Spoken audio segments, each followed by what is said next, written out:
What are a few things that you need to know to pass a home inspection? Hi, I'm John Quinn with the John Quinn Home Selling Team, RE/MAX Experts.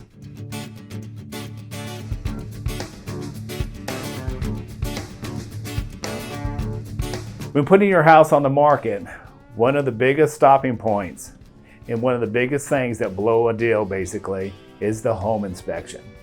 So what do you need to know in order to pass a home inspection? One of the main things you need to look at when you put your house on the market is, do you have any rotted wood that needs to be taken care of on your house? These can be a real big stumbling block for the buyers wanting to purchase your house.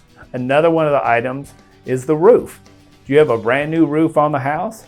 Or do you have a roof that's been there for a while that might have a few issues? Or do you have a roof that's been on there for many, many years, and even though it doesn't leak, most people can tell that you need a new roof on that house? These are just a few of the things that will come up on the home inspection.